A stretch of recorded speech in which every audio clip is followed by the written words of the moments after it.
Hey, what's up, guys? Mark and Watts here from inside the West Hall at the LA Convention Center. As you can see behind us here, these are the doors. People are already starting to line up. We got, at least probably about a half hour before the show officially opens. And yeah, everybody's getting lined up, man. It's always crazy mayhem every day when it opens up. You can see Microsoft's kind of taken over the space here, which they kind of do every year. I think Gears was up there last year. They got Halo 4. There's Halo 4 banners all over the place. Halo 4 when you walk in, Halo 4 behind us, Halo 4 to the left.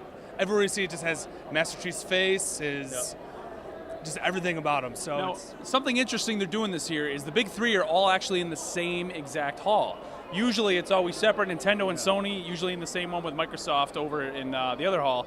This time, in the West Hall, all three are there along with a couple third parties, but the majority of the major third parties are all over in the South Hall.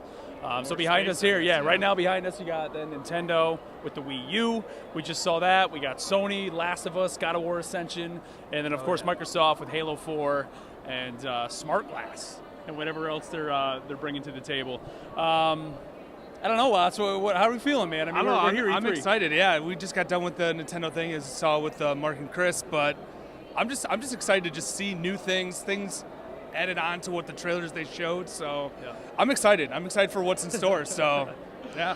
So day one of our E3 coverage, we're getting set to take off here. I'm going to meet with EA here in a little bit. So stay tuned as we'll give you that coverage here in a little bit. So day one of the actual convention has wrapped, and Chris, we hit things off this morning with Metro Last Light 2033. What do you think, man? We saw that last year, and that was kind of a highlight for me last year. Yeah. And maybe I had such high expectations last year. I don't know what I felt about it this year. I was kind of let down. I mean, the one thing that they did show and that I hope they continue through is that this is a completely different kind of post-apocalypse that you're used to seeing. Like the last one, there's ghosts, demons, that type of thing that's infesting the whole world. But there was one scene where it showed a crashed airplane, and when you walked out of the airplane, it kind of flashed back to the apocalypse and what happened. How it happened, right. Yeah, so that was cool. That's neat. So that, to me, I think is kind of cool because I know the game really does that. Just stuff happened, you don't know what happened. Right. You're just kind of experiencing the going aftermath. through it, right. It's a different way of kind of telling the story and how you got there. It's not just, it's flashbacks, but it brings you into the action at the same time. So that was kind of cool. Overall, it was all right. It was a good way to get things started. Good way to get things started. Yeah, then we shot over to the EA booth. We saw SimCity. Oh yeah, dude. SimCity, honestly, I would not thought I'd be leaving day one of E3 saying I think that one of the best games I saw was SimCity, man. I saw the look on your face. You're a little bit let down. That was the first game we were really going to see. Right, we're waiting in line, and I'm like, really? The first game we're seeing at the EA booth is Sim freaking City? And you walk out mind blown. So cannot wait to play that game. Yeah. And then after that was Crisis 3. Yeah, Crisis 3. We actually got about 20 minutes of hands-on. Yes. I'd just like to say I'm the only one that completed the full demo. Watts and Chris both could not do that.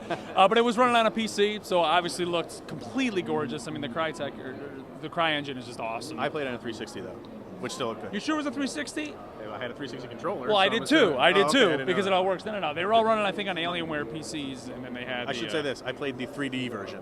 Mine was 3D. Right. Yes, You did play the 3D which version. was very good. It was good. It did it because I've never played a shooter in 3D. Is it like mess with your eyes? No, you almost kind of forget that it's there, but it just looks that much better. Gotcha. But it was good. It was good. Then we moved on to Dead Space 3, and it's more Dead Space. I mean, which is a good thing. That's not a bad thing. Unfortunately, the internet was going down, which we couldn't even see Medal of Honor Warfighter because the internet was completely down. Yeah. They wanted to show us co-op for Dead Space, but in the end, we just had to see basically a solo Isaac Clarke mission. Which was okay still. Yeah, which is how I'm preferably going to play the game, at least the first time through. And it looked fantastic, man. Very good. I mean, I think for me, one of the different parts about it was the fact that you're fighting people. There's people that you're fighting, which we knew that they had said that. They did. But it's different, right? It's weird. It's weird going from having to shoot these creatures' limbs off to kill them to going, you can just shoot any body part because I guys are going to die. So it's a little bit different. And you're crouching in cover, too, which is something that's just completely different. Rolling and back rolling to evade. Gears of War style, almost. Yeah, kind of. It was an excellent game. Game still looks awesome, though. Let's see, we moved on from there. Was that it for EA? Yeah. I think it was, yeah. Moved over to Activision, and Watts went and saw Skylanders, so we can get some of his impressions on that a little bit later. But we walked into a booth thinking it was going to be The Amazing Spider-Man. And it wasn't. And it started rolling, and it was 007 Legends. Now, not a big Bond fan. I mean, I go back to GoldenEye. I loved GoldenEye in the 64. I mean, that was completely awesome. But this game is just. It was rough. First of all, the surround sound. There was no surround sound. They were just playing the speakers off the television, which was on about a level 2. Yeah. A key to E3s, if you're going to demo your game, especially a shooter where it should be just awesome, make sure you have some surround sound in the room. Don't just have it playing off the TV because that's it wasn't a good looking game to begin with, and that didn't help its cause. No, it was just not at all. It was rough. But we went back in the same room. Yeah, about 5 minutes we later. walked out of the room and then walked back in for the Amazing Spider-Man.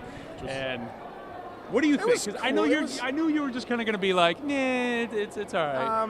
It was all right. My big issue, and I told you, like they did it over and over, and I had to tell you in the room I was going on. It annoys me that no matter where he is, he could be over a park, and when he shoots his web, it instantly goes up in the air, and he latches onto something. That's what he has to do, dude. He's Spider-Man. Because listen, that was one of the problems with the old Spider-Man games and he said that, to get rid of the fact of not having to worry about flying into a building. It just works, man.